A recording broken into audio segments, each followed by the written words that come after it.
Apologize. The word fell into the drawing room like a dropped stone. Apologize to my family, Rosalind, or you will never return to this house again. Theodore Ashcombe, Duke of Millbrook, stood with his back to the fire, and his voice carried none of the warmth he usually kept for her. It was flat and final, and entirely certain of itself. Rosalind looked at the man she was to marry in 3 weeks, and understood that he was not asking her to be sorry. He was asking her to endorse a lie. She set her cup down upon its saucer. The porcelain gave a small, precise click. "Then I will not return to this house again," she said. The drawing-room of Millbrook House was warm to the point of suffocation. Heavy claret drapes shut out the grey January afternoon, sealing the air in an amber, overheated stillness that smelled of beeswax and hothouse lilies and the faint bitterness of strong tea gone cold. Rosalind stood near the hearth, and the fire scorched the backs of her calves through her wool skirt, and still she felt cold to the marrow. Across from her Theodore held himself rigid, his shoulders squared beneath a coat of dark green superfine. Every inch the aristocrat that 3 centuries of Ashcombes had made him.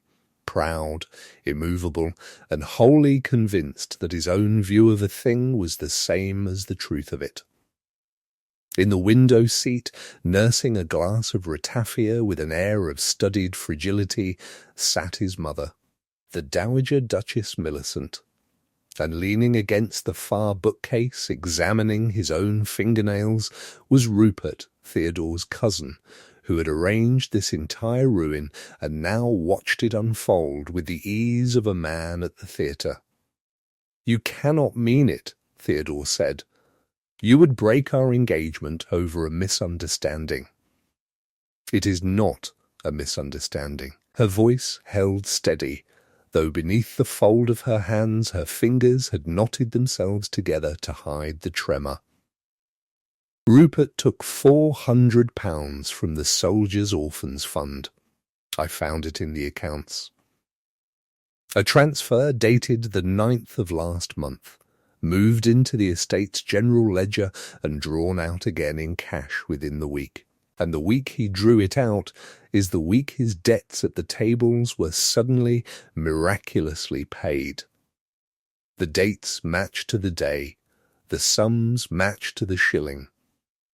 I did not go looking for it, Theodore. It was simply there, waiting to be seen by anyone who troubled to look. Rupert made a soft sound of amusement and shifted against the bookcase as though the accusation were a mildly diverting anecdote told at someone else's expense.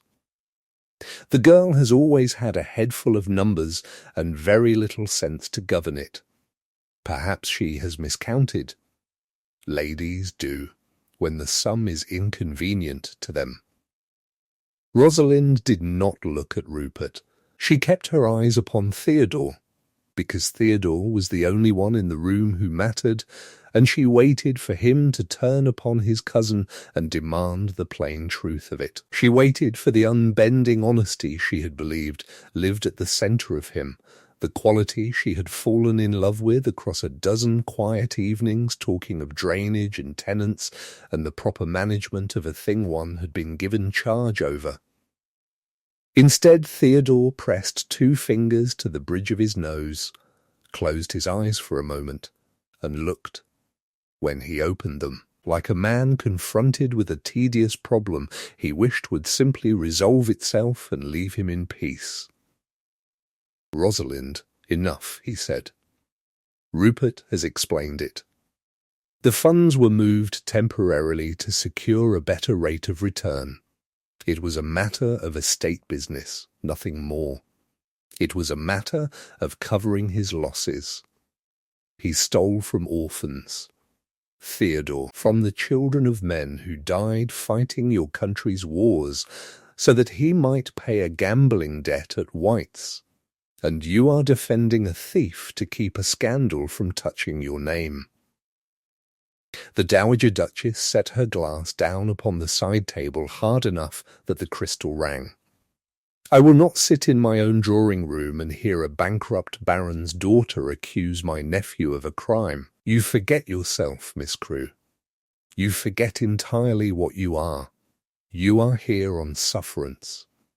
You are tolerated in this family because my son took a fancy to a pretty face and a clever tongue, and both of those, I assure you, are commoner than you imagine. The silence that followed was complete. Rosalind felt a hollow pressure gather behind her ribs, cold and slow. Sufferance. Was that the whole of it? She looked at Theodore, and Theodore did not contradict his mother. He shot the older woman a single warning glance, and then he turned back to Rosalind, and the muscles at the corner of his jaw were tight, and she watched him make his choice in real time. He lived in a world where a thing was true if the men of his acquaintance agreed that it was true, and where the only real sin was to be caught or to be talked about. To admit Rupert's theft was to admit a scandal. Therefore, the theft had not occurred.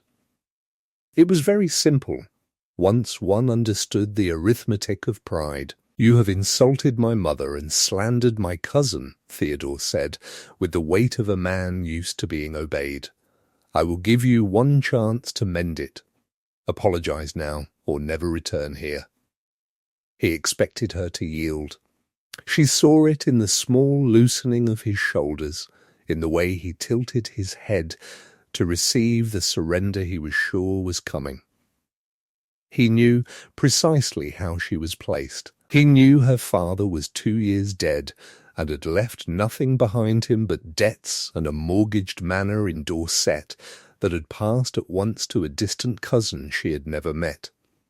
He knew she had £30 to her name and no living relation who would take her in. He knew that he was, in the plain accounting of her life, her only security, her only future, her entire prospect, and he was using that knowledge as a lever to bend her to a lie. He was not a partner regarding an equal. He was a landlord correcting a dependent who had overstepped. Then I will pack my trunk, Rosalind said. Something moved across Theodore's face then, a flicker of genuine surprise, breaking for an instant through the polished certainty. Rosalind, do not be absurd. You have nowhere to go. I would rather have nowhere to go, she said, than a place beside a man who will not say a true thing out loud when it costs him something. She turned and walked out of the overheated room, and her plain leather shoes struck the parquet in a steady, unhurried rhythm, and she did not look back. Not even when she heard him say her name once, low into the ringing quiet behind her. Upstairs, in the grand guest suite she had occupied for the last 5 weeks, the air was cold and still. She did not ring for a maid. She dragged her old leather trunk out from the corner where it had been hidden behind a screen and threw back the lid and began to pack. Fear came up her throat, sharp and metallic, tasting like a coin held too long on the tongue. "What have you done?" said the frightened animal at the back of her mind. "You are ruined." But another part of her, the older and quieter part, the part that remembered her father sitting up late over his failing accounts with his spectacles pushed up into his hair, refusing to the last to shave a single figure to spare himself an uncomfortable evening, stayed level and cold and entirely sure. She packed only what she had brought into the house. Her sensible dark day dresses, her father's account books, which she had kept because no one else wanted them, a pair of stout walking boots. She left the silk evening gowns Theodore had commissioned for her draped across the chaise. She left the sapphire drops he had given her upon their betrothal lying in their velvet case on the dressing-table, the lid open. It took her 19 minutes. When she wrestled the trunk to the top of the great curving staircase and began awkwardly to bring it down, she found Theodore standing in the marble hall below. His face had changed. The surprise had curdled into something harder, the affront of a man whose certainties had been contradicted in his own home. "If you walk out of that door, Rosalind," he said, and his voice rang against the cold stone, "you do not come back through it. I will not follow you. I will not send for you. Understand that." She reached the foot of the stairs and set the trunk down and straightened, and her palms were damp, and her heart beat hard and irregular against her stays. "I understand it perfectly," she said. The footman at the door looked as though he wished the floor would take him. He opened the heavy oak door, and the raw, soot-thick air of London came in and chilled her through in an instant. Rosalind picked up her trunk by its worn handle and carried it out onto the portico herself and down the steps, and she flagged a passing hackney with her own hand and gave the driver an address in Clerkenwell that she had seen advertised on a card in a shop window a week before, when she had begun, without quite admitting it to herself, to make a plan. The driver helped her heave the trunk up with a grunt and a look, and as the cab pulled away over the cobbles, she did not turn to watch the great house recede. She fixed her eyes on the cracked leather of the seat opposite and breathed the smell of wet horse and old tobacco, and only then, when Millbrook House was well behind her, did she let her hands begin to shake. The lodging-house in Clerkenwell smelled of boiled cabbage, damp wool and coal smoke, and beneath all three the particular smell of not having enough. Her room was the size of the dressing-closet she had been given at Millbrook. A single draughty window gave onto a brick wall streaked black with soot.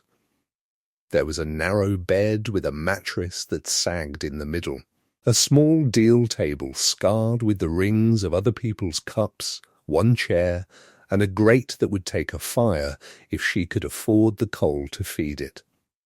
It had been 4 days. 4 days of counting coins out onto the table and putting most of them back into the tin, of eating bread and dripping and telling her stomach it was satisfied when it was not, of walking the frozen streets until her feet burned, looking for anyone who would give a gentlewoman honest work. She had thought it would be easy. She had been wrong. The story of the broken engagement had run through the drawing-rooms of London faster than any true account could follow it. The Ton was a small and greedy village, and gossip moved through it like fire through dry gorse. "The Duke of Millbrook has ended the match," they said. "Caught the girl at something dishonest," one heard. No respectable household would hire a governess or companion who had been cast off by a duke, whatever the reason. Rosalind had sat on the hard benches of 3 registry offices beside a dozen other pale, careful women, and each time the manager had, after a low word from a clerk, found a reason to show her the door. She had £15 left. The rest had gone to a month's rent paid in advance and to redeeming her father's watch from the pawnbroker who had held it since the funeral, her last thing of his and her only true reserve. On the 5th morning she stopped looking for a house that would have her, and thought instead about what she could actually do, and what she could do, better than almost anyone she had ever met, was keep books. Her father had taught her from the time she could hold a pen, had set her sums across the dinner table and made a game of it, had told her that a column of figures was the one place in the world where a lie could not hide, because the numbers did not care whose name was above them. She remembered a cloth merchant's warehouse in Holborn, where her father had once sold off the last of his good wool, a place run by a heavy, ink-stained man named Coombe. She put on her plainest dress and her father's watch in her pocket for courage, and walked to Holborn in the cold, and asked Mr. Coombe whether his accounts were in good order. Mr. Coombe laughed at her at first. Then he set a snarled, blotted, 3-months-out ledger in front of her, and said that if she could find the £11 that had gone missing from it since Michaelmas, he would think about it. She found it in 40 minutes. It was not theft, it was a clerk who could not add. And a receipt entered twice, and a delivery of dyed serge billed to the wrong account. She laid it out for him in a clean hand, every figure traced to its source, and Coombe looked at it for a long moment, and then looked at her differently. "You'll do the December books," he said. "Penny a page for the copying, and I'll pay you proper for setting the whole thing to rights. Don't expect thanks, and don't expect to be asked to dinner." "I don't want dinner," Rosalind said. "I want the work." She walked back to Clerkenwell in a freezing drizzle with her boots letting in the wet and a fierce, absurd warmth burning under her ribs. She was not saved. But for the first time in her life, she belonged, wholly, to herself. Across the city, in the hushed, leather-scented reading room of the Aldous Club, Theodore Ashcombe sat in a deep chair with a glass of brandy going warm and untouched in his hand, and told himself that he was not waiting for anything. He had expected her to last a day. 2 at the outside. He had prepared himself for the letter that would come, tear-blotted, delivered by some grubby boy, begging for an interview. He had composed in his head the speech he would give in reply, stern but forgiving, a speech about loyalty and about the order of the world. He would take her back, of course. He loved her.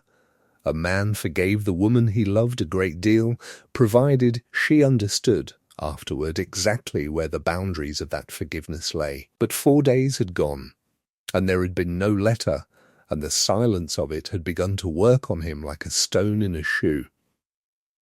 "You have the face of a man at his own funeral, Millbrook." Lord Percy dropped into the chair opposite and signalled a waiter without looking. "The whole club is talking. Odds in the betting book that you'll have her back by Candlemas stand at 2 to 1. Though Lady Sefton is telling everyone who will hold still that the girl went mad and flung a fire-iron at your mother." "She did nothing of the kind," Theodore said, more sharply than he meant to. "We had a disagreement. It is a private matter. Of course it is." Percy took his glass from the waiter and leaned back. "Damned shame, whatever it was. I always liked her. She was the only woman in your drawing-room who could tell you the price of your own wheat and whether you'd been cheated on it. Most of them can't tell you the day of the week without checking whether it's fashionable." He drank. "Well, she'll come round. Girl in her position hasn't got the luxury of pride." Theodore said nothing. He looked into his brandy and found, to his own irritation, that he missed her. He missed the particular way she narrowed her eyes when she was working something out. He missed being told a plain thing plainly by someone who wanted nothing from him. He was surrounded always by people who wanted the thing he was rather than the man, and she had been, he saw this now, dimly, the single exception. And then he remembered her standing at his hearth, calling his cousin a thief and himself a coward. And the affront rose up again like a wall, warm and familiar and protective, and he set the memory of her behind it. She will come round, he told himself. She has no other choice. He was so certain of it that he did not notice it was the same certainty that had emptied his own hall. The lie held for exactly 12 days, and then it came apart, not through any grand reckoning, but through an ordinary error in an ordinary book. Theodore was in his study with his steward, a dry, careful man named Whitlock, going over the quarterly ledgers, tedious work he generally skimmed, trusting the totals to add themselves. Whitlock's finger stopped on a page. "Your Grace, I cannot reconcile this. A transfer of £400 on the 9th of last month, entered as agricultural improvement, but there are no receipts against it, no seed, no drainage tile, no labour.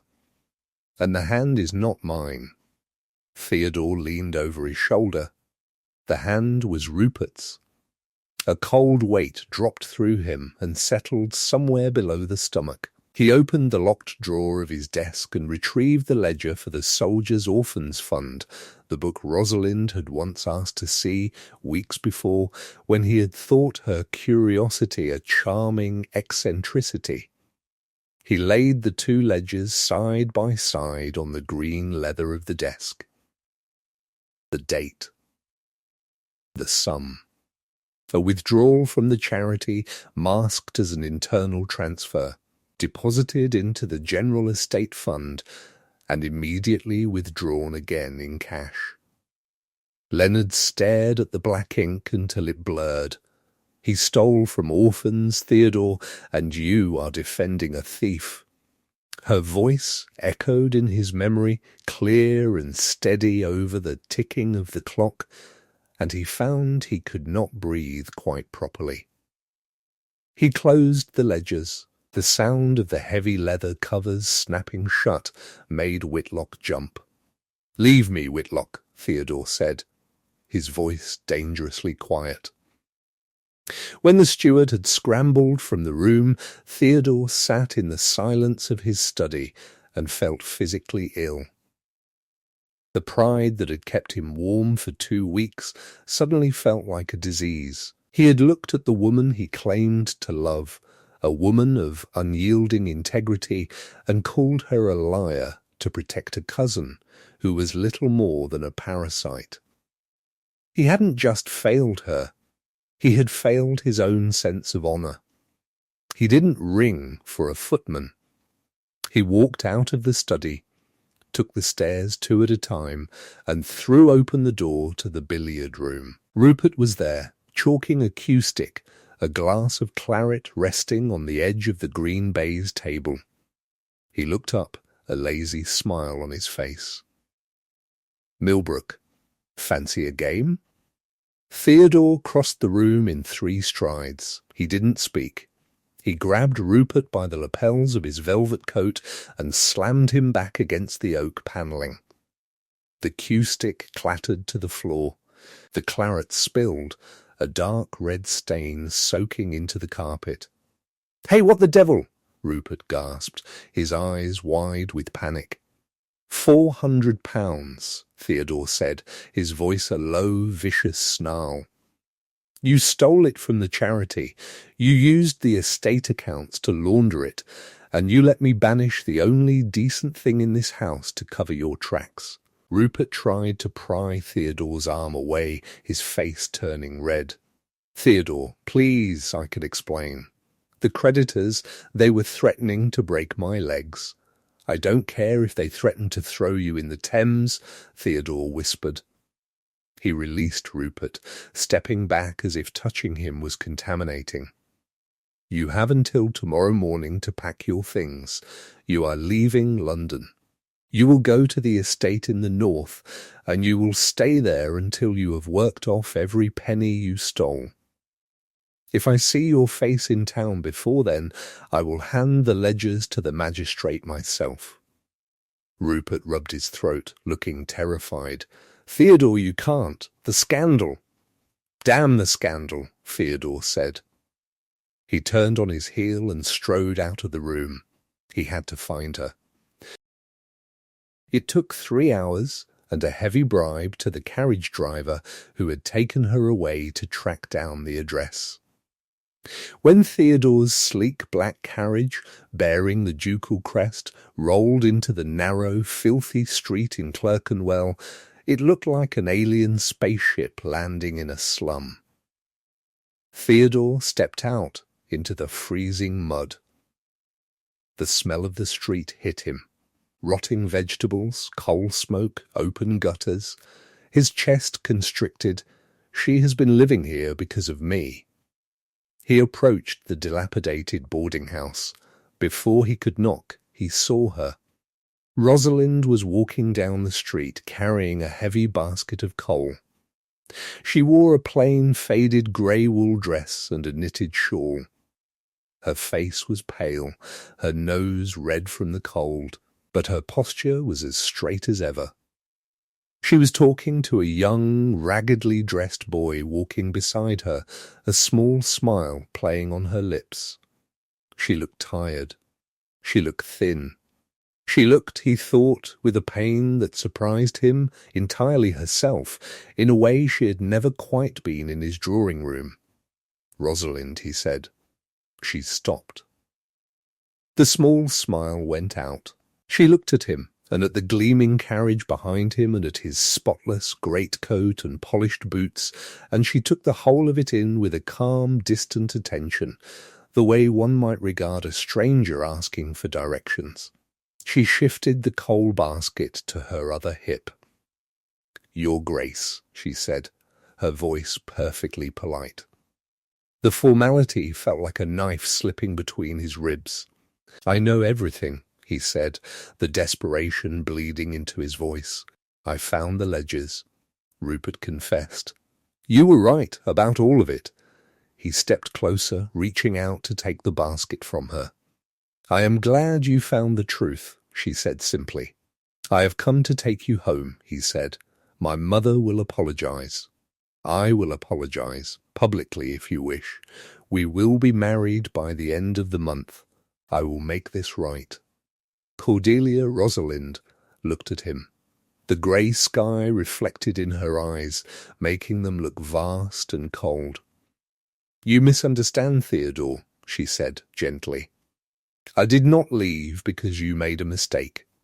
I left because when the moment came to choose between the truth and your pride, you chose your pride.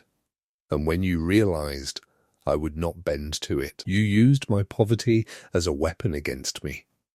"I was angry," he said. "I was not thinking." "You were thinking perfectly clearly," she interrupted, her tone devoid of malice which only made it hurt more. "You thought you could break me. You thought I would come crawling back because I had nothing else. But I have found that I prefer having nothing over having you." She didn't wait for him to respond. She turned and walked toward the boarding house, the coal clattering softly in the basket with each step. Theodore stood frozen in the mud, the cold seeping through the soles of his boots. He had come prepared to offer an apology, believing it was the key to unlocking the life they were supposed to have. As he stared at the closed door, the devastating reality washed over him. She hadn't been waiting for his apology. She had been busy building a life that no longer required him in it at all. The ride back to Mayfair took 40 minutes. To Theodore it felt like a decade. He had ordered his driver to take the long way. He wasn't ready to face Millbrook House. For 30 years that house had been his fortress. Now it felt like a mausoleum. When he finally walked through the massive double doors, he found his mother in the morning room. "Rupert is leaving," Theodore said. "He didn't sit down. He leaves for the north at first light. He will remain there indefinitely." Agatha's teacup paused halfway to her lips. "Don't be dramatic. He made a minor error in judgment. He is family. He is a thief," Theodore corrected, his voice entirely flat. "He stole from the widow's fund. £300. I mean 400. He used my estate ledgers to hide it. And you are going to exile him over a few £100? She waved a dismissive hand. Pay it back from your own accounts. The matter is settled." Theodore stared at the woman who had raised him. He saw the ironclad entitlement in the set of her jaw, the absolute refusal to acknowledge any reality that inconvenienced her. It was the exact same entitlement he had worn like armor his entire life. It was the armor Rosalind had shattered. "I have paid it back," Theodore said. "But the matter is not settled. Rosalind was right. She stood in this house, told us the truth, and we called her a liar." Agatha bristled. "Ah, this is about the girl. I should have known. You are punishing your own flesh and blood because a penniless spinster bruised your ego by walking out." "I am punishing a thief because he broke the law," Theodore said. His voice dropped, losing its heat, replaced by a cold, settling certainty. "And I am telling you, Mother, that if you ever speak of Rosalind Crewe with anything less than absolute respect, you will find your allowance severely curtailed and your invitations to host events in this house revoked." Agatha's eyes widened in genuine shock. "You are threatening me." "I am stating a fact," Theodore said. He turned toward the door. "Enjoy your tea." Rosalind, meanwhile, was discovering the precise weight of a shilling. Coombe, the heavy set printer merchant with ink permanently stained into the creases of his knuckles, pushed 3 silver coins across the scratched wooden counter. "It's good work, Miss Crewe," he grunted, wiping his hands on a filthy canvas apron. "Your figures are clean. You don't try to make the accounts sound tidier than they are. You let them read as the mess they truly were." Rosalind picked up the coins. They were cold. They represented 2 days of relentless work, shivering at her small table, her fingers cramping around the pen. It wasn't enough to buy meat. It was barely enough to cover a week's coal and a loaf of bread. "Thank you, Mr. Coombe," she said. She slipped the coins into her reticule. Her hands were changing. The soft, unblemished skin of a gentleman's daughter was gone. Her knuckles were perpetually raw from the cold. The tips of her fingers were permanently stained with dark iron gall ink. She owned 2 dresses. One she wore, one she washed and hung by the tiny grate in her room to dry. She had become a fixture in Coombe's print shop row. She was efficient, ruthless in her figures, and entirely unsentimental. Coombe had begun giving her other merchants accounts along the row, a chandler, a wine importer, with a taste for creative bookkeeping. She was making enough to eat every day. It was a meagre, hard-scrabble life, but it possessed a mathematical purity. Input equaled output. Labor equaled survival. There were no hidden ledgers. Theodore, conversely, was drowning in ledgers of his own. He had fired his old steward after discovering the man had known about Rupert's embezzlement and looked the other way. Theodore had taken over the estate management himself. He spent his days buried in crop yields, tenant repairs, and charity allocations. He had stopped attending society. The invitations piled up on a silver salver in the foyer, gathering dust. The Tun was a machine powered by gossip, and Theodore's sudden withdrawal had fueled endless speculation. "He is heartbroken," some said. "He has gone mad," others whispered. The truth was far more mundane. Theodore was simply disgusted. Every time he walked into the Aldous Club and saw men betting hundreds of pounds on which raindrop would reach the bottom of a window pane first, he felt sick. He saw the same men who had happily drunk with Rupert, men who knew exactly the kind of degenerate his cousin was, yet welcomed him because he had the right last name. It was an ecosystem of protected rot. Theodore's only solace was a terrible, desperate secret. He had hired a discreet Bow Street runner not to bother her, but simply to report on her safety. He knew she bought her coal from a boy named Jem on Tuesdays. He knew she visited Coombs' shop. He knew she wore a faded grey shawl. It took every ounce of his willpower not to intervene. He knew that showing up with a carriage full of food and warm clothes would be the ultimate insult. It would prove he still viewed her as a problem to be solved with his wealth. But as the deep freeze of late January set in, Theodore's restraint cracked. He went to his solicitor, a dry, humourless man named Fairweather. "I need you to draft a contract," Theodore said, pacing the length of Fairweather's office. "For translation work, French legal texts highly complex. I need you to offer the job to a Miss Rosalind Crewe. Use an alias. Tell her the client is a wealthy merchant in Bristol. Offer her £50 for the completion of the work." Fairweather adjusted his spectacles. £50, Your Grace? The market rate is perhaps a tenth of that. "I am aware of the market rate," Theodore snapped. "Just do it, and ensure the money is paid as a retainer up front. Tell her it is standard practice." 2 days later, Rosalind sat across from Fairweather in his dim, dusty office. She wore her best dress, her posture impeccable. She listened in silence as Fairweather droned on about the wealthy merchant in Bristol and the unusually generous upfront retainer.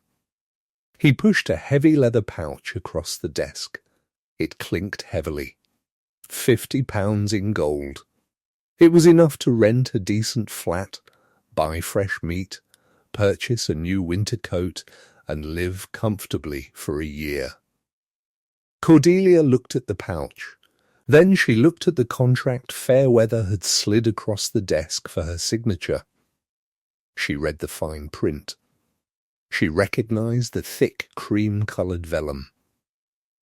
It was the exact same heavy stock used by the Millbrook estate for their tenant leases. She recognized the legal phrasing, a specific archaic way of detailing confidentiality that she had seen Theodore review a dozen times during their engagement. Rosalind felt a slow, dark flush of anger creep up her neck. It wasn't malice.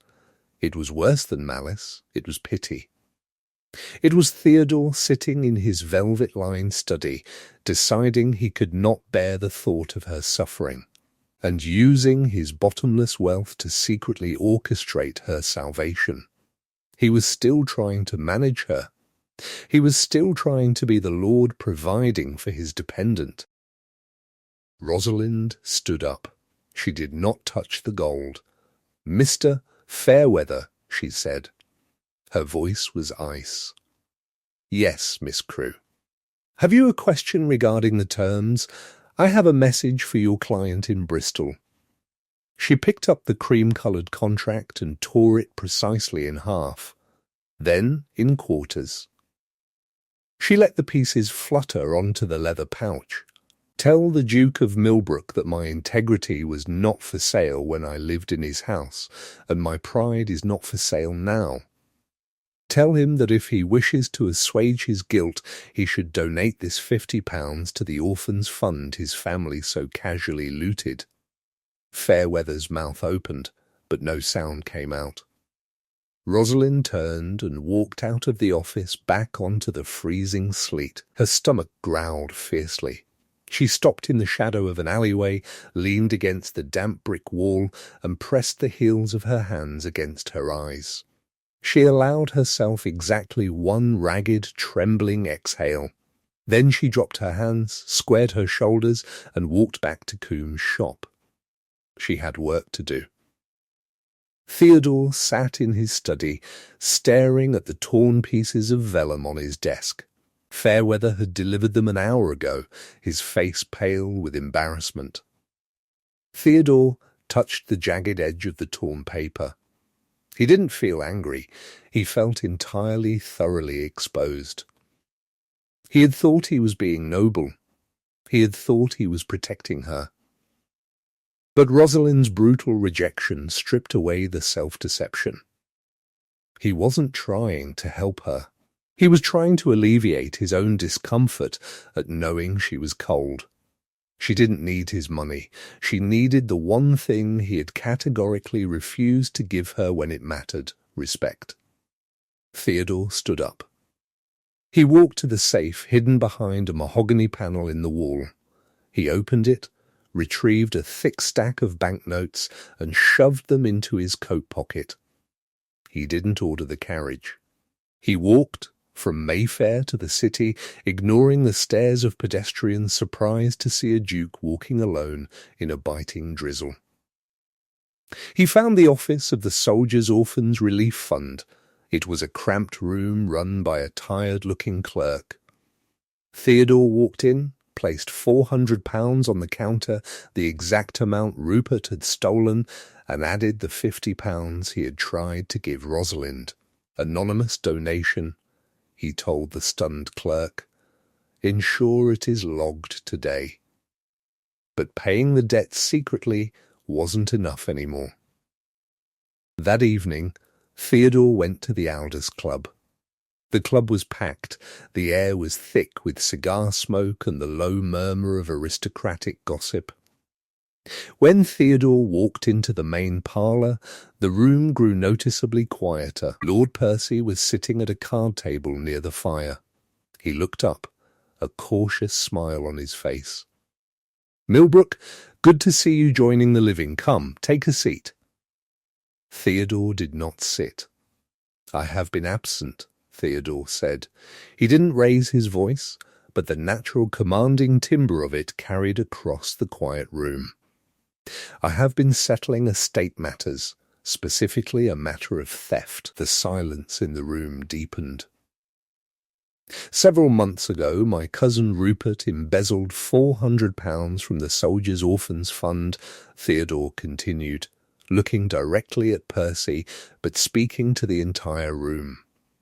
"He used my ledgers to hide it. Miss Rosalind Crewe discovered this discrepancy. She brought it to my attention." Theodore took a slow breath. "I chose to protect my family's reputation rather than acknowledge the truth. I called Miss Crewe a liar and demanded she apologize. She refused, and she left my house. She left because she possesses a moral courage that I thoroughly lacked." Someone in the back of the room cleared his throat nervously. Percy stared at Theodore, utterly appalled by the breach of social etiquette. "I state this now," Theodore said, "because I have heard the rumours circulating about Miss Crewe's character. If any man in this room or any woman in your households speaks a single disparaging word about Rosalind Crewe, you will answer to me. The fault was entirely mine. The dishonour is entirely mine." He turned and walked out of the club. When he hit the cold night air of St. James's Street, he didn't feel ruined. For the first time in 3 months, he felt like he could breathe. It took 2 days for the gossip to cross the invisible boundary between the West End and Holborn. Rosalind was at Coomb's counter, proofreading a freshly printed sheet when Coombe walked in, holding a cheap penny broadsheet. "You read this, Miss Crewe?" Coombe asked, tossing it onto the counter. Rosalind glanced at it. The headline was sensationalized, but the core of the story was there. "Duke confesses in Gentleman's Club. Cousin exiled for theft. The lady who knew the truth." Rosalind stared at the smudged ink. She read the recount of Theodore's speech at the club. He had named himself a coward publicly. He had cleared her name explicitly and aggressively before the most powerful gossips in England. She touched the paper. Her rough, ink-stained fingers lingered over his printed name. "He ruined himself," Coombe noted, watching her closely. "Or near enough. They don't forgive that kind of honesty, those lords. Makes them look bad." "No," Rosalind said softly.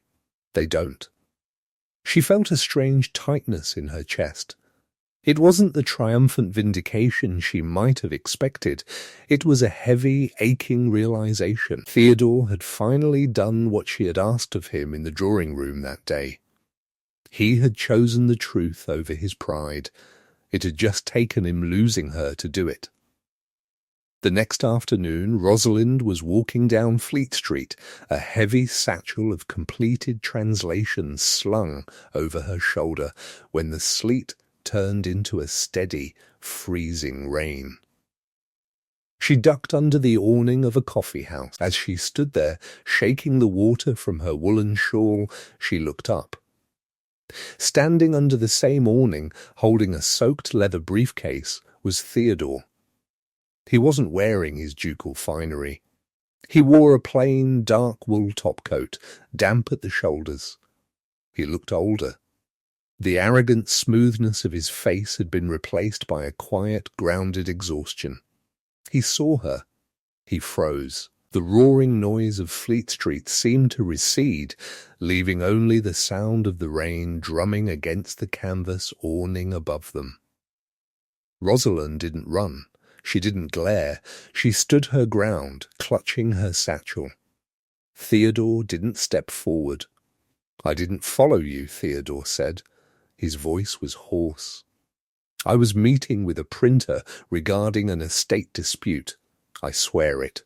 "I believe you," Rosalind said. They stood in silence for a long moment. "I read the broadsheets," she said quietly. Theodore looked down at the wet cobblestones. It was the truth. It should have been said months ago. He looked back up at her, his eyes stripped of all pretense. "I am not asking for your forgiveness, Rosalind. I do not deserve it. I just needed you to know that you were right. About all of it." He didn't ask her to come back. He didn't offer her money. He didn't issue an ultimatum. He simply stood in the rain, offering the one thing she had demanded. Rosalind looked at him, really looked at him, and saw that the Duke of Millbrook she had once known was gone. In his place was a man who had finally learned how to stand in the mud. The encounter under the awning on Fleet Street did not end with a tearful reunion. It ended with the rain slowing to a stop. Theodore nodded once, stepped out from the canvas shelter, and walked away into the grey afternoon. Rosalind expected him to return the next day. She braced herself for it. She rehearsed the sharp, decisive words she would use to send him away again. He didn't come. A week passed, then a month. The brutal winter began to crack, giving way to the damp, bone-chilling thaw of a London March. Rosalind fell back into her rhythm. She translated. She bought her own coal. She watched her savings grow, penny by penny, in a tin box hidden beneath her floorboards. Then, on a Tuesday afternoon, she walked into Coombe's shop to deliver a stack of completed pages. Theodore was standing at the counter. He was not looking for her. He had a ledger open, pointing to a column of figures while Coombe frowned at it. Theodore wore a plain brown riding coat. There was a smear of black ink on his left cuff. Rosalind stopped in the doorway. The bell above her head jingled loudly. Theodore turned. He saw her, and for a fraction of a second his posture went rigid. Then the tension bled out of him. He didn't approach her. He simply stepped back from the counter to give her space. "Miss Crewe," he said. The greeting was perfectly level. "Your Grace," she replied, stepping up to the counter and sliding her satchel across the scratched wood. Coombe grunted, pulling the satchel toward him. Good timing. His Grace here was just pointing out a flaw in my paper supplier's billing structure. Seems I've been paying a 5% premium on French vellum for 3 years. Rosalind looked at Theodore. "You are reviewing Mr. Coombe's accounts?" "Coombe prints agricultural reports for my estate," Theodore said, keeping his hands in his pockets, deliberately making himself smaller, non-threatening. I noticed the margin error when he handed me his invoice. It is a common trick used by wholesalers south of the river. Rosalind processed this. The Duke of Millbrook, a man who 3 months ago did not know the price of a loaf of bread, was arguing wholesale paper margins in a Holborn print shop. Coombe pushed a small stack of shillings across the counter toward Rosalind. She swept them into her palm. She turned to leave. Theodore did not follow her to the door. He didn't offer his carriage. He didn't ask where she lived. He simply turned back to Coombe's ledger. The supplier is named Petty, Theodore said to Coombe as Rosalind stepped out into the street. Tell him if he does not refund the overcharge for the last 6 months, you will take your business elsewhere. The door swung shut, cutting off his voice. It happened again 2 weeks later. Rosalind was reading a French manuscript at a small table in a coffee house near St. Paul's. Theodore walked in. He bought a coffee, saw her in the corner, and walked over. "May I sit?" he asked. "I will not speak if you are working." She looked at the empty chair. She looked at his face. The aristocratic arrogance that had once defined his features was entirely gone, sanded away by the public humiliation he had chosen to endure. "You may sit," she said. He sat. He pulled a small, worn leather notebook from his pocket and began to read. He kept his word. For an hour, the only sound between them was the turning of pages and the clatter of the coffee house. When Rosalind finally closed her manuscript and rubbed her tired eyes, Theodore looked up. "Are you warm enough?" he asked. The question was not loaded with pity. It was a simple inquiry about the draught coming from the window. "I am," she said. "Good." He closed his notebook. "I sold the matched greys. The horses you said were entirely too flashy for a man who claimed to hate attention." Rosalind let out a short, startled laugh. It was the first time she had laughed in his presence in half a year. "You loved those horses." "I loved the idea of people watching me drive those horses," Theodore corrected. He looked down at his coffee cup. "You were right about that too. I spent my entire life constructing a facade of untouchable perfection. It was exhausting, and it made me cruel." He looked up, meeting her eyes. "I am learning how to live on the ground, Rosalind. It is dirty. It is difficult. But it is real." He stood up, placed a coin on the table for his coffee, tipped his hat, and walked out. Rosalind sat in the warm, noisy room, looking at the empty chair, the icy fortress she had built around her heart over the long, freezing winter finally began to show a microscopic fracture. The true test of Theodore's transformation came not from his own restraint, but from his mother's complete lack of it. The Dowager Duchess Agatha had watched her son's social suicide with mounting horror. She had watched him empty the drawing rooms of Millbrook House, fire the staff who skimmed from the accounts, and sell off the extravagant luxuries that defined their status. When the fever did not break by April, she decided to cure it herself.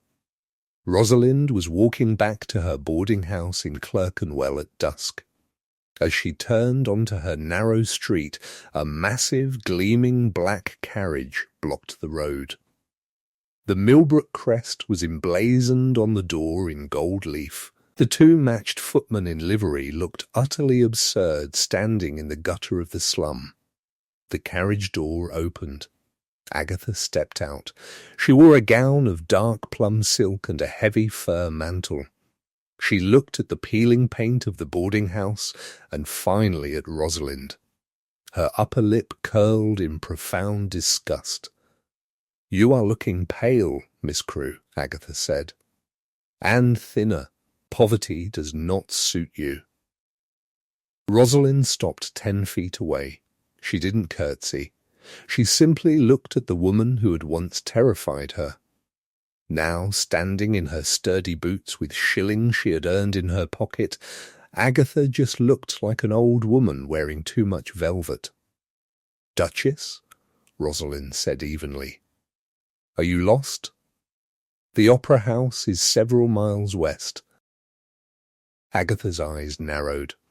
She reached into her silk reticule and pulled out a heavy envelope. "There is a bank draft in here for £2,000, Agatha said. Her voice was brittle, sharp as broken glass. "It is drawn on my personal accounts, not Theodore's. It is enough money for you to travel to America and live comfortably for the rest of your life." Rosalind looked at the envelope. £2,000. It was a fortune. It was a lifeline designed to be a leash. "And the condition?" Rosalind asked. "You leave London tonight," Agatha ordered. "You never speak to my son again. You are a cancer on his reputation, Miss Crewe. He humiliated himself at his club because of you. He is dismantling his own estate because he is obsessed with this ridiculous working-class martyrdom you have infected him with. Take the money and vanish." Rosalind felt a slow, quiet calm settle over her. 6 months ago, this woman had made her feel small, worthless, and entirely dependent. Now Rosalind saw the transaction for what it was. It wasn't power. It was sheer, desperate panic. Rosalind didn't take the envelope. She stepped closer, closing the distance between them. "Keep your money, Your Grace," Rosalind said softly. "I have no use for it. Theodore is dismantling his life because he finally realized it was built on lies, theft, and the exploitation of people you consider beneath your notice. If he is changing, it is his doing, not mine. You arrogant little," the voice cut through the damp evening air like a whip. Both women turned. Theodore was striding down the cobblestone street. He was out of breath, his topcoat unbuttoned, his boots caked in mud. He must have recognized his mother's carriage from a distance and run. He didn't look at Rosalind. He walked directly to his mother. He looked at the envelope in her hand. The disgust on his face was absolute. "Get in the carriage," Theodore said. The sheer, freezing authority in his voice made one of the footmen jump. "I will not be spoken to. You will get in the carriage," Theodore interrupted, his voice deathly quiet now. "And you will return to Millbrook House. You will pack your belongings. By tomorrow evening, you will remove yourself to the Dower House in Bath. Your allowance will be cut by half, as I warned you. If you ever attempt to speak to, bribe, or threaten Rosalind again, I will cut it entirely, and you will learn what it is like to survive on your own labour." Agatha stared at her son. Her mouth opened, but the absolute finality in his eyes silenced her. She snatched the envelope back, her hands shaking with rage. She turned, gathered her skirts, and climbed into the carriage. The footman slammed the door shut. "Bath," Theodore said to the driver. "Do not stop until she is out of London." The carriage rattled away. Theodore stood in the street. He didn't turn to Rosalind immediately. He ran a hand through his hair, taking a long, shuddering breath. When he finally turned to face her, he looked entirely spent. "I am sorry," he said. His voice was raw. "Coombs sent a boy to find me. He saw her carriage pass the shop and head this way. I came as fast as I could." "You did not need to come," Rosalind said. "I was not going to take her money, and I am not afraid of her." "I know you aren't," Theodore said. He looked at her, his eyes tracing the stubborn, beautiful set of her jaw. I didn't come to rescue you, Rosalind. I came to stop her. It was my mess to clean up, not yours. He had finally understood the difference. He wasn't playing the white knight. He was taking responsibility for the toxicity of his own world. Rosalind looked at the mud on his boots. "You are covered in mud, Theodore," she said softly. "I am getting used to it," he replied. He offered her a small, exhausted smile. Rosalind found herself returning it. It was the first genuine bridge built between them in the dark. It was late May when the final piece of the old world was dismantled. Rosalind was walking along the Victoria Embankment. The sun was warm, reflecting off the Thames in brilliant flashes. She wore a new dress, high-quality broadcloth in a deep, rich navy. She had bought it herself. She had moved out of the boarding house in Clerkenwell and rented a clean, modest flat in a respectable merchant's district. She was no longer surviving. She was living. She saw Theodore waiting by the stone balustrade. He wore a beautifully tailored grey coat, but the excessive, gaudy cravats of his past were gone. He looked solid, grounded. Over the past 2 months they had met often. Coffee houses, the print shop, walks through the less fashionable parks. They talked about philosophy, about estate reforms, about the books she was translating. They argued, they debated, on entirely equal footing. He never once mentioned the past, and he never pushed for a future. He simply let her exist. When Rosalind reached him, she leaned against the stone wall beside him. "You asked me to meet you here." Theodore turned to her. "I did. I have news, and a question. The news first." "I leased Millbrook House," Theodore said. Rosalind blinked, genuinely shocked. "You leased the ducal seat?" "To the Austrian ambassador. For 10 years. Theodore turned his gaze back to the water. "I despise that house. I despise everything it represents. I cannot sell it due to the entailment, but I do not have to live in it. The funds from the lease will go directly to repairing the tenant farms that my family neglected for 3 generations. Rosalind looked at his profile.